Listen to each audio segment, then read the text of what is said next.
Bonjour à tous et à toutes, j'espère que vous allez bien. Donc je vais faire cette petite vidéo pour donner des petites précisions sur le jour de l'examen. Voilà, il y a des filles qui sont déjà au courant, je leur ai déjà dit par Messenger. Et du coup là je préfère faire une vidéo, au moins tout le monde peut le voir au lieu de me contacter en privé. Donc en clair, le jour de l'examen, ce qui est très important, c'est l'organisation. Parce que vous avez l'impression, là, actuellement, quand vous n'êtes pas encore passé, que ça va être très très long. Donc vous vous dites, ah ou comment je vais faire, ça dure vachement longtemps, la situation, pas du tout. Sachez que quand vous êtes en situation, ça passe à une vitesse incroyable. Donc déjà, organisez-vous un maximum, hein. Pensez aux choses qui sont longues à faire en premier. Par exemple, je vais vous expliquer. Normalement, on dit en priorité la personne. On est d'accord, c'est le plus important. Mais par exemple, si vous avez une machine à faire tourner et vous avez un pédiluve à faire, organisez-vous dans ce sens-là, c'est préférable.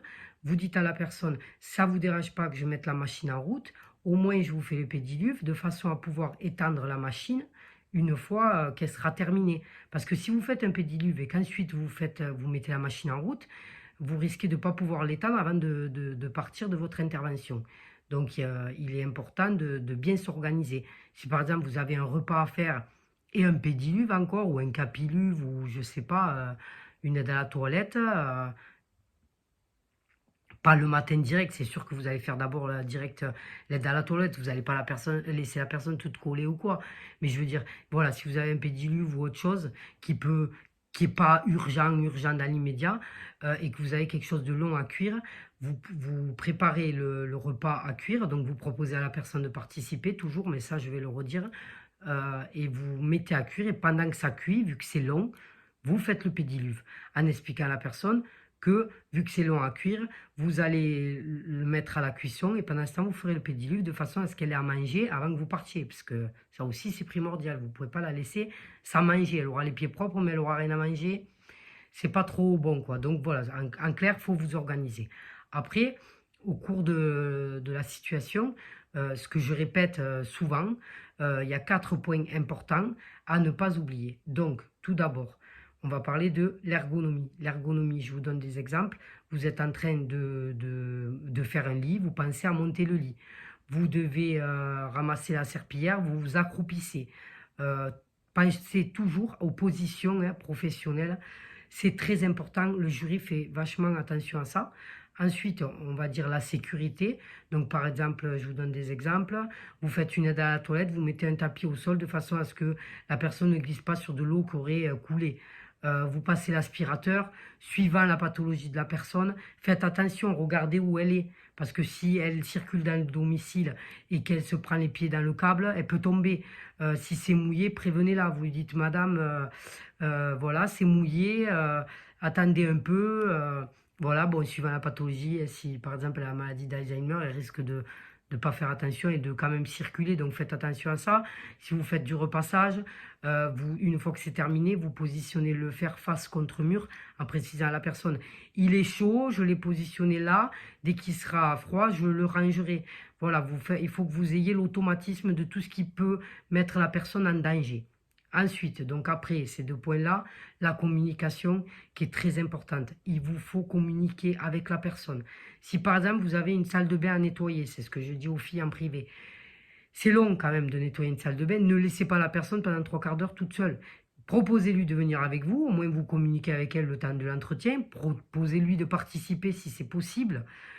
Et si elle vous dit non, je préfère regarder la télévision, de temps en temps, allez la voir en lui disant, vous avez besoin de quelque chose, vous voulez un verre d'eau ou quoi. Là, pensez à vous laver les mains avant de lui servir un verre d'eau, parce que vous avez touché des produits d'entretien. Donc voilà, communiquer avec elle, même avec l'enfant, communiquer. C'est clair que oui, on va se dire, bon, le bébé, il a 3 mois et il va pas me répondre, j'ai l'air un peu d'une foufole. Non, non, oui, il faut communiquer. Vous dites, vous dites par exemple, je vais changer ta couche, d'accord. Vous allez avoir des automatismes dans la petite enfance. J'y suis passé, par exemple, à dire, on va changer le cucu, par exemple. Ça, c'est des mamans, c'est des petites habitudes comme ça.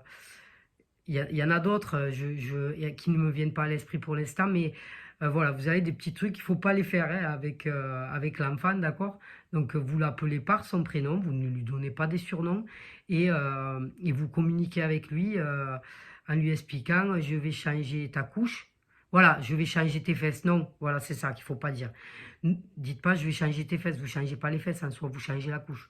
Mais ça, c'est vrai que oui, en tant que maman, hein, moi, la première, j'en ai 3, je dis, je vais changer tes fesses. Donc, dites, je vais changer la couche. Des petits trucs comme ça. Si vous voulez, on en reparlera de ça. Et du coup, le dernier point, c'est l'hygiène, très importante.